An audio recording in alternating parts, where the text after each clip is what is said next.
오늘 우리에게 주시는 하나님 말씀은 사도행전 20장 13절부터 24절까지의 말씀입니다.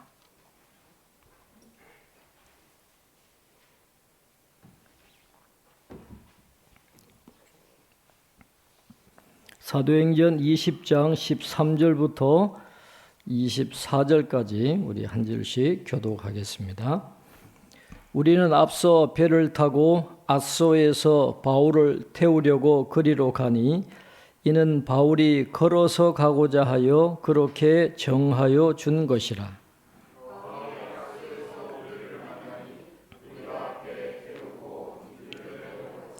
거기서 떠나 이튿날 기오 앞에 오고 그 이튿날 사모에 들르고 또 그 다음 날 밀레도에 이르니라.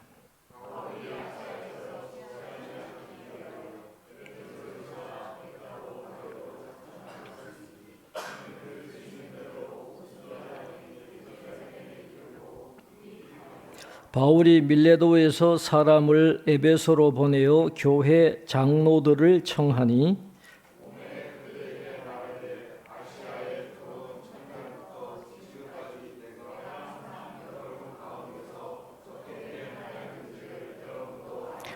곧 모든 겸손과 눈물이며 유대인의 관계로 말미암아 당한 시험을 참고 주를 섬긴 것과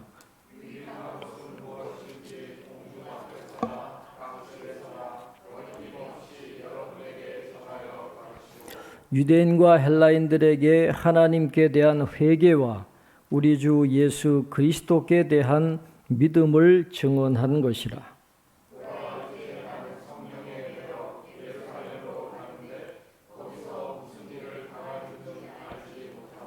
오직 성령이 각 성에서 내게 증언하여 결박과 환난이 나를 기다린다 하시나.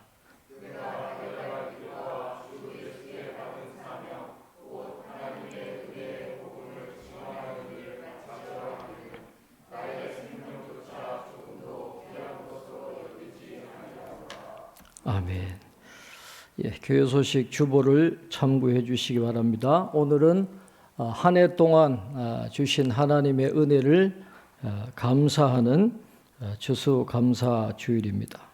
또 풍성한 감사를 하나님께 돌려드리고 또한 그 감사를 잊지 않고 또 새롭게 믿음의 삶을 살기로 결단하는 그런 절기가 되기를 바랍니다. 다음 주일에는 부서별 총회가 있고 또 그 다음 주에는 이제 또 내년을 준비하는 정책당회가 있겠습니다. 참고해 주시기를 바라고 성훈이가 벌써 고3이에요. 우리 박희영 지사님 아들이 제가 왔을 때 이거 제 방에 들어와서 옆에서 쪼잘쪼잘 내리는데 벌써 고3입니다. 11월 13일 시험 보죠. 대입 수능 시험 보니까 여러분 기도해 주시기를 바랍니다. 매달 1일이 되면 저한테 문자를 보내주시는 형님 목사님이 계신데 이번 11월 1일에는 이런 메시지를 보내주셨어요. 비록 11월이 마지막 남은 두 잎새의 계절이 된다 해도 하나님께 뿌리 뻗친 삶인 까닭에 결실이 그치지 아니하는 풍성한 계절이 되시기 바랍니다. 그는 물가에 심어진 나무가 그 뿌리를 강변에 뻗치고 더위가 올지라도 두려워하지 아니하며 그 잎이 청청하여 가무는 해에도 걱정이 없고 결실이 그치지 아니함 같으리라. 이 예레미야 17장 8절 말씀과 함께 보내주셨는데 다른 때는 제가 잘 안 봤는데 이 구절은 참 이 마음에 감동이 되더라고요.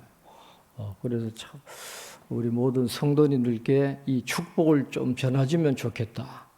하나님께 깊이 뿌리를 내리고 하나님이 주시는 풍성한 은혜를 누리는 귀한 절기가 되시기를 바랍니다. 아멘 하는 분들에게만 주실 줄로 믿습니다. 그래도 아멘 안 해요.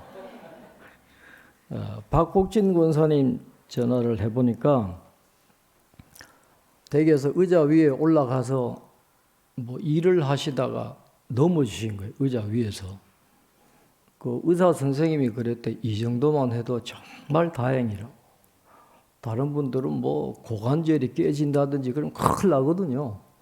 근데 이제 오른쪽 팔목 골절상에 그친 걸 감사하라 그랬다는 거예요. 그래서 병원에서 가만히 생각해 보니까 이 오른손을 너무 잘 썼다는 거예요. 이 오른손을 이렇게 마음대로 이렇게 쓸 수 있다는 게 너무너무 감사하고 하나님의 은혜인데 아무 생각 없이 그렇게 막 쓰다가 이걸 못 쓰고 보니까 이게 오른팔 마음대로 쓸 수 있었던 것도 참 하나님의 은혜였구나.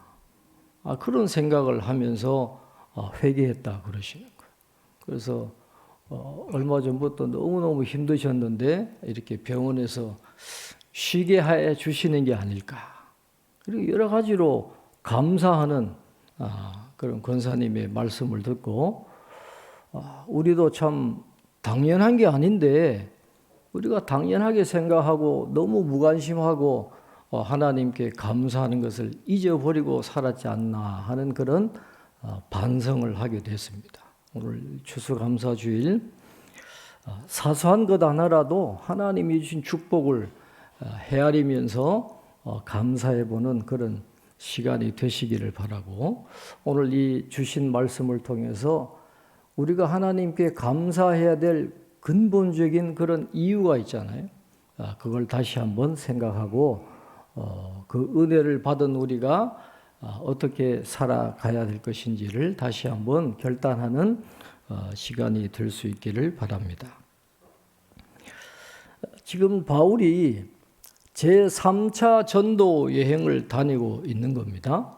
제3차 전도 여행을 다니면서 이제 에베소에서의 긴 사역을 마치고 마게도냐로 올라갑니다. 주후 55년 봄이라고 생각이 되는데 주후 55년 정도 봄에 에베소를 떠나가지고 이제 마게도냐로 올라가요. 그리스 북쪽 마게도냐 유럽이죠. 빌립보와 데살로니가와 베레아 그 교회로 가가지고 다시 그들을 건면하고 가르치고 양육을 합니다. 그 후에 다시 이 고린도가 있는 헬라로 내려와가지고 한 3개월 정도를 거기서 머무르게 되는데 아마 그때가 주후 한 56년이나 55년 겨울이 아닐까 그렇게 생각을 합니다. 그 고린도에 3개월 있을 동안에 로마에 편지를 쓰죠. 그 로마서를 쓰게 되죠. 그래서 바울의 원래 계획은 그 고린도에서 배를 타고 수리아 안디옥으로 건너가서 거기서 육로로 이제 예루살렘으로 내려가려는 계획을 했는데 이 고린도 유대인들이 바울을 죽이려는 음모를 꾸미잖아요. 그러니까 그걸 알고 다시 고린도에서 배를 타고 마게도냐로 다시 올라갑니다. 그래서 마게도냐로 올라갔다가 빌립보 근처에 있는 이 네아폴리라고 하는 그 항구 도시에서 배를 타고 에게를 건너서 지금의 튀르키예 소아시아의 드로아로 이제 넘어가게 되는 것이죠. 오늘 본문 앞에 내용이 바로 그겁니다. 그런데 드로아에서 이제 아소로 내려가게 되는데 오늘 13절에 보면 다른 일행은 전부 배를 타고 아소로 내려가게 하는데 자기는 걸어서 아소로 내려갔다. 그런 말씀을 하거든요. 그 튀르키예 지도를 보면 이 드로아에서 아소로 가려면 이 나온 만을 육지가 좀 튀어나온 게 있어요. 그래서 그 만을 지나가지고 배를 옆으로 돌려서 항해를 하니까 꽤 오랜 시간이 걸리잖아요. 그런데 바울은 그 배를 같이 타지 않고 이 드로아에서 아소까지 직선으로 그냥 내려가면 되니까 그 육로를 통해서 걸어서 자기는 앗소로 가겠다라고 하고 다른 일행은 배로 보냈다, 그렇게 이야기합니다. 왜 바울이 그렇게 혼자 육로로 갔을까? 뭐 여러 가지 이야기하지만 제가 볼 때도 여러분 스페인에 가면 그 산티아고 순례길 많이 가잖아요. 사람들이 여러 가지 이유로 산티아고 순례를 가는데 사도 바울도 그런 목적으로 걸었지 않을까? 아마 그때가 한 따뜻한 4월 봄이었을 거라 추측을 하는데 이 아름다운 자연 경관을 보면서 터키도 굉장히 아름답거든요. 걸으면서 묵상하는 거죠. 하나님과 서로 대화하고 묵상하면서 이제 예루살렘으로 올라가는 길이 이게 만만치 않은 길이라는 걸 바울도 이미 다 알고 있는 거예요. 그러니까 이제 그 길로 가야 되는 거죠. 마치 예수님이 십자가를 지시기 위해서 걸어가셨던 그 길에 얼마나 고뇌와 번민이 많았습니까? 누가가 바로 예수님의 모양으로 이 바울의 그 길을 사도행전에 기록하고 있거든요. 심란한 가운데 육로로 걸어가면서 묵상도 하고 하나님 이 사명을 감당할 수 있도록 힘을 주십시오. 그렇게 기도하면서 아마 혼자서 육로를 따라서 앗소로 내려갔을 것으로 그렇게 생각을 합니다. 그래서 이제 앗소에 가서 이 일행이 기다리고 드디어 육로로 온 바울을 만납니다. 그래서 이제 바울을 태워가지고 같이 이제 배를 타고 이제 예루살렘으로 가는 항해를 시작하게 되는데 14절 이하에 보면 그들이 잠시 들렀던 항구 이름을 기록을 합니다. 앗소에 가서 그 다음에 미둘레네라는 곳으로 가고 그 다음에 기오를 가고 사모를 거쳐서 이제 밀레도라고 하는 곳에 도착했다. 그렇게 15절에 말씀하고 있습니다. 여기서 우리가 주목을 할 것은 기오항이나 사모항에 항구에 들어가지 않았다 그랬어요. 그냥 그 항구가 보이는 앞바다에 잠시 정박을 했지 그 항구에 들어가서 쓸데없는 시간을 보내지를 않았다 그랬어요. 항구에 들어가지 않고 그냥 앞바다에 정박하고 있다가 그냥 아침 일찍 배를 타고 출발하는 그런 모습을 보여주는데 왜 이렇게 서둘렀을까? 항구에 들어가서 편하게 쉬면 될 텐데 왜 항구에 들어가지 않고 바다에 잠깐 정박해 있다가 왜 갔을까? 그 이유가 16절 말씀에 나오고 있습니다. 우리 16절을 한번 같이 읽어보도록 하겠습니다. 16절입니다. 바울이 아시아에서 지체하지 않기 위하여 에베소를 지나 배 타고 가기로 작정하였으니 이는 될 수 있는 대로 오순절 안에 예루살렘에 이르려고 급히 감이더라 그랬습니다. 지체하지 않으려고 그랬다는 거예요. 왜 그랬습니까? 오순절 안에 이제 배를 타고 또 육로로 해서 또 예루살렘으로 가야 되니까 지체할 시간이 없는 거예요. 사사롭게 어떤 교회를 방문하고 교인들하고 교제할 시간이 없는 거예요. 이 밀레도라고 하는 곳은 에베소에 있는 항구거든요. 그러니까 한 50km 떨어져 있어요. 얼마든지 에베소로 들어가서 3년이나 사역했던 곳이니까 얼마나 아는 사람들이 많겠어요. 그러니까 그런 교제도 할 수 있겠지만 그것조차도 하지 않았다는 거예요. 빨리 가야 되니까. 오직 사명만 생각했던 바울이니까 이 사사로운 그런 만남을 하지 않고 에베소도 거치지 않고 그냥 가려고 했다라고 이렇게 이야기를 하고 있습니다. 왜 오순절 안에 예루살렘으로 가려고 했을까요?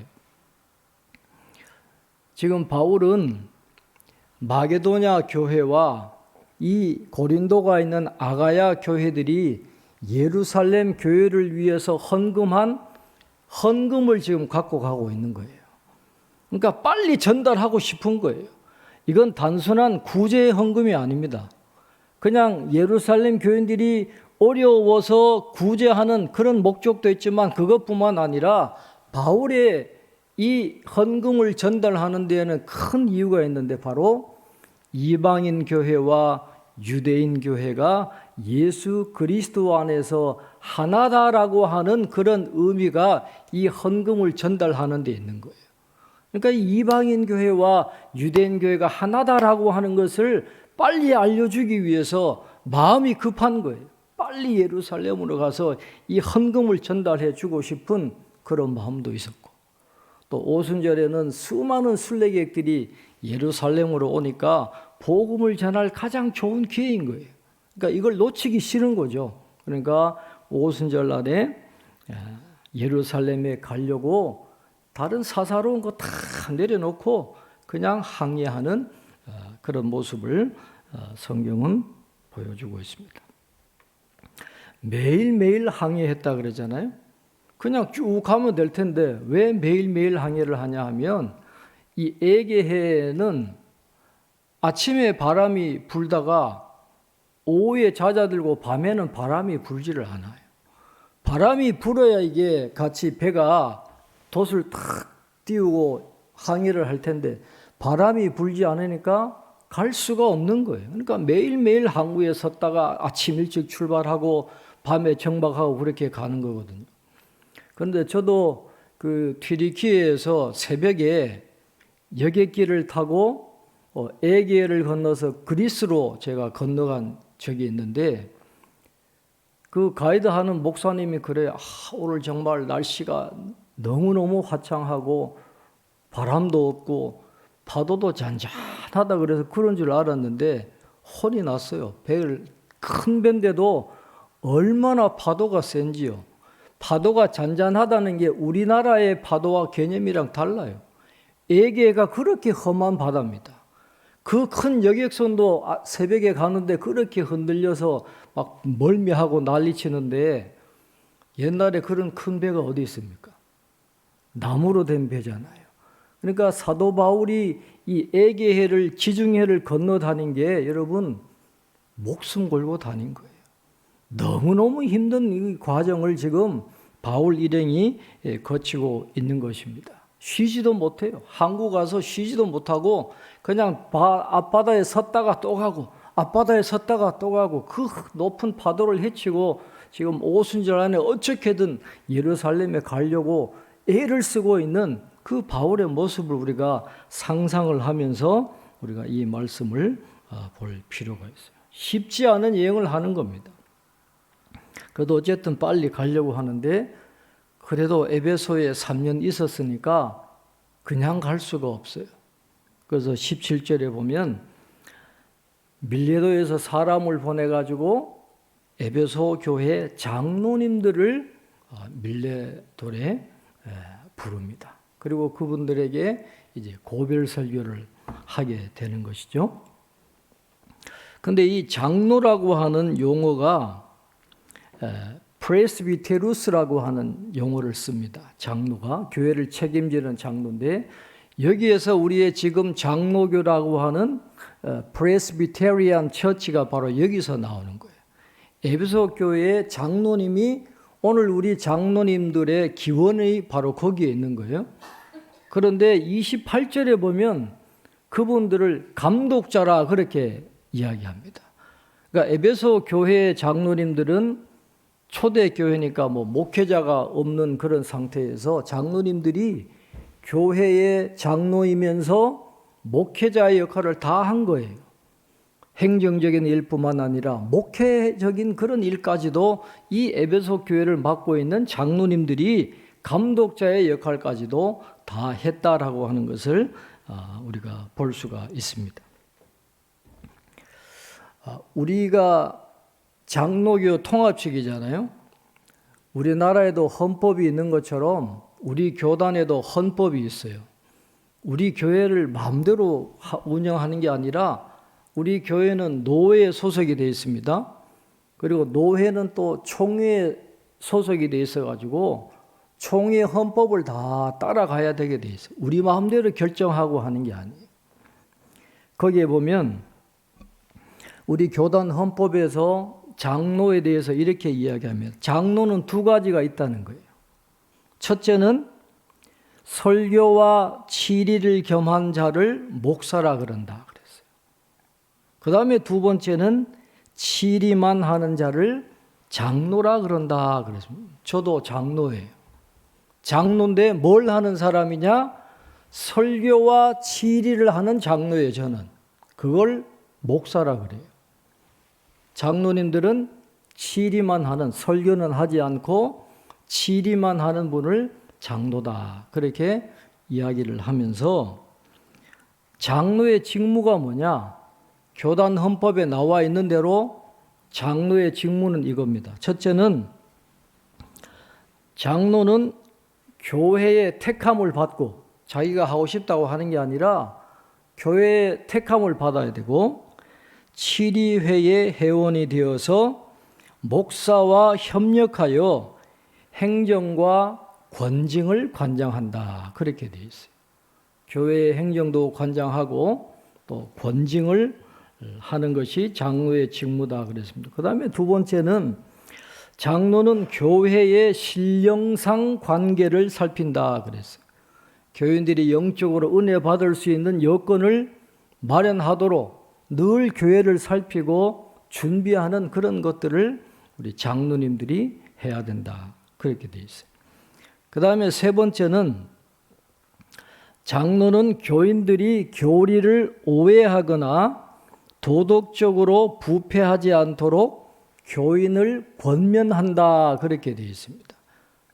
교인들이 혹시 이단에 빠지지는 않는지 이런 것들을 영적으로 잘 살펴보는 게 이 장로님들이 하는 그런 직무라는 거죠. 그 서울대 김남도 교수님이 그 팀이 해마다 뭐 트렌드 코리아 뭐 2026년 이런 걸 내잖아요. 교회 안에도 이제 그걸 하는 분들이 있는데 2026년의 교회 트렌드 중에 하나가 뭐냐 하면 신앙인들이 무속 신앙에 많이 빠질 거다 그래요. 특별히 내년에는 무속 신앙으로 빠지는 교인들이 많아질 거다 그렇게 이야기하고 있습니다. 미래가 불안하면 할수록 교인들도 그쪽으로 넘어가는 거예요.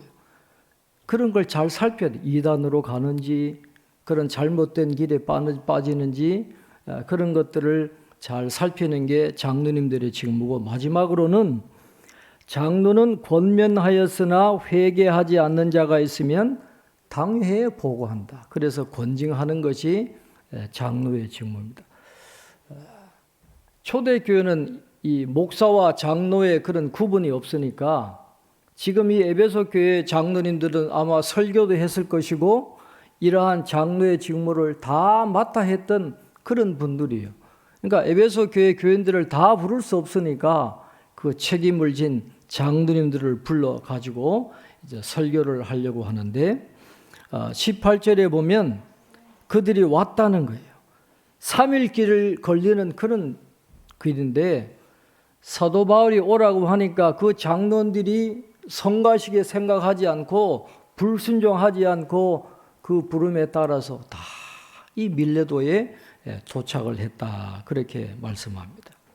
그래서 그 장로님들에게 이제 고별 설교를 하게 되는데 지난 3년 동안 자기가 에베소에서 어떻게 했는지를 이 교회 장로님들에게 하나하나 이야기하면서 자신의 사명에 대해서 이야기하는 게 오늘 본문의 내용입니다. 오늘 19절에 보면 곧 모든 겸손과 눈물이며 유대인의 관계로 말미암아 당한 시험을 참고 주를 섬긴 것과 그랬습니다. 바울은 권리가 있어도 내세우지 않고 겸손하게 자기가 사역을 감당했다. 눈물은 복수형으로 되어 있습니다. 헬라를 보면 복수형이에요. 너무너무 많은 눈물을 흘렸다는 거예요. 그리고 이게 섬겼다라고 하는 것은 유대인이 그렇게 관계로 자기를 넘어뜨리려고 해도 다 참고 주님을 섬겼다 그랬는데 이 둘로스라고 하는 단어를 써요. 종으로 섬겼다는 거예요. 다 내려놓고 주님 때문에 참고 종으로서 주님을 열심히 섬겼다. 그렇게 말씀을 하고 있습니다. 겸손으로 섬겼고 눈물 흘리며 섬겼고 주님께 모든 것을 내려놓고 열심히 종으로 섬겼다 그랬어요. 그리고 20절에 보면 유익한 것은 무엇이든지 공중 앞에서나 각 집에서나 거리낌이 없이 여러분에게 전하여 가르치고 그랬습니다. 감언이설, 듣기 좋은 말, 복받는 말, 그런 말만 하지 않고 때로는 교훈도 전하고 책망도 하고 주님의 말씀, 하나님의 말씀을 가감없이 빼거나 더하거나 하지 않고 담대하게 여러분들에게 최선을 다해서 하나님의 말씀을 전했다. 그렇게 이야기를 하고 있습니다. 그리고 바울의 가르침의 핵심 두 가지를 이야기합니다. 우리 21절 한번 같이 읽겠습니다. 21절입니다. 유대인과 헬라인들에게 하나님께 대한 회개와 우리 주 예수 그리스도께 대한 믿음을 증언한 것이라. 바울이 전한 설교의 내용은 두 가지입니다. 회개와 믿음이에요. 이게 핵심입니다. 회개만 하면 안 돼요. 회개한다라는 건 그냥 일반 세상 사람도 다 하는 거예요. 뉘우치는 건 다 하잖아요. 그러나 믿음의 사람들은 믿음으로 넘어가야 됩니다. 주님을 믿어야 돼요. 주님께 헌신하는, 그리고 삶 자체가 변화되는 이 믿음이 같이 가야, 회개와 믿음이 같이 가야 된다라는 것을 유대인과 헬라인들에게 전했다라고 이야기를 하고 있습니다. 그러면서 이제 자신의 앞으로 예루살렘으로 올라가는 것에 대해서 이야기를 하잖아요. 22절에 보면 보라 이제 나는 성령에 매여 그랬습니다. 자기 마음대로 가는 게 아니에요. 성령께서 인도하시는 대로 예루살렘으로 가는데 거기서 무슨 일을 당하는지 알지 못하노라 그랬어요. 성령이 알려주시는데 결박과 환난이 나를 기다린다. 그렇게 성령께서 말씀을 하셨다는 것입니다. 자, 내가 가는 앞길에 투옥을 당하고 환난이 있어요. 내가 그걸 알았습니다. 그냥 일반적인 사람이면 어떻게 할까요? 도망가야죠. 살아야죠. 아니 뻔히 감옥 갈 걸 알고 매 맞을 걸 알고 핍박당할 걸 아는데 글로 가는 바보가 어디 있어요? 도망가야죠. 자기 생명이 얼마나 귀한데. 도망가야죠.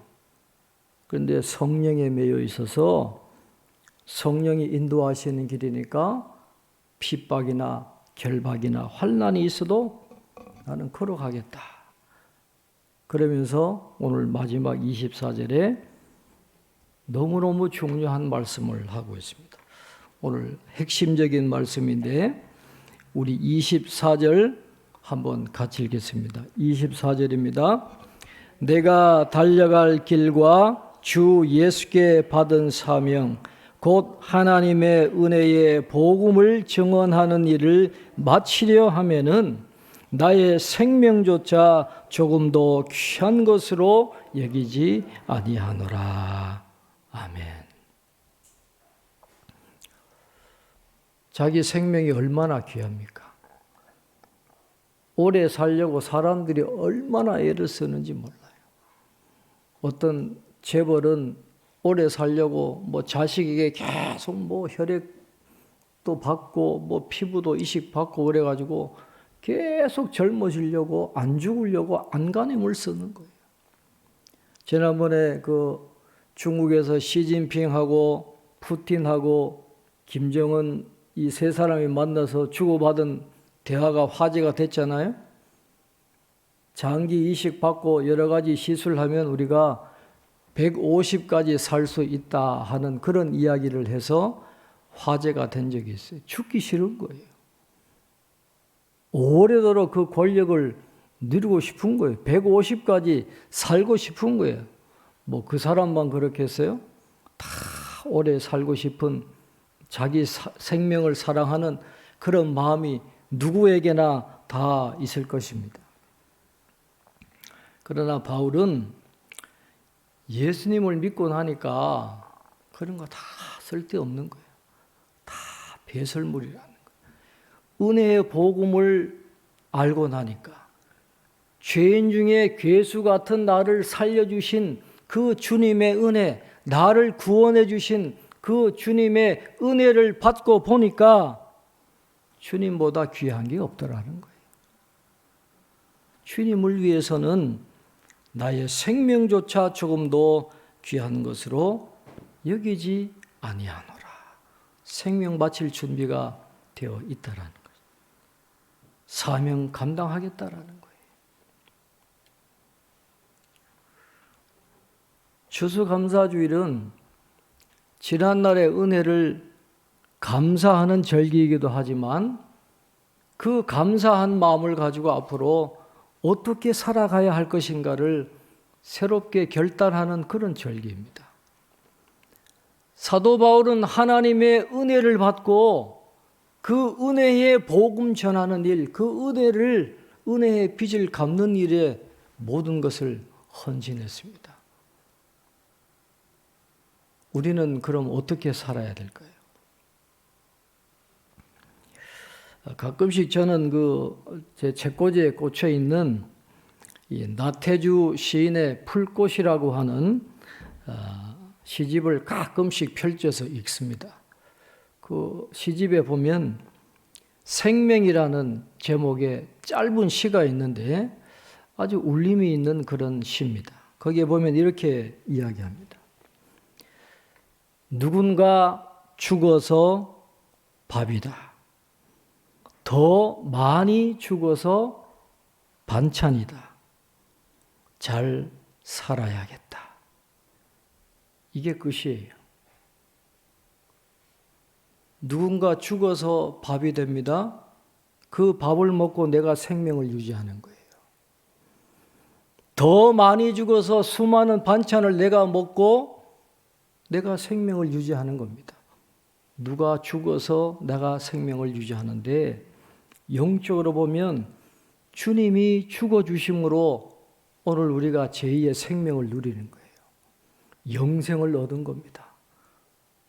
그 놀라운 은혜를 받은 우리 어떻게 살아야 될까요? 잘 살아야죠. 잘 살아야겠다. 오늘 사도 바울이 에베소 교회 장로님들에게 말씀하신 이 말씀이 오늘 저와 여러분에게 어떤 모범을 제시하는 그런 길이 될 수 있기를 바랍니다. 잘 살아야 돼요. 사명 때문에 하나님이 우리를 살게 하신 건데 그 사명 때문에 나의 생명조차 조금도 귀한 것으로 여기지 않고 사명을 따라서 믿음의 길을 걸어가는, 그래서 바울이 받았던 그 놀라운 영광의 상급을 함께 받으며 살아갈 수 있는 저와 여러분이 될 수 있기를 바랍니다. 우리 은혜라고 하는 찬양 우리 부르시고 하나님께 감사하고 또 믿음의 길을 가겠다고 결단하는 기도를 함께 드리도록 하겠습니다.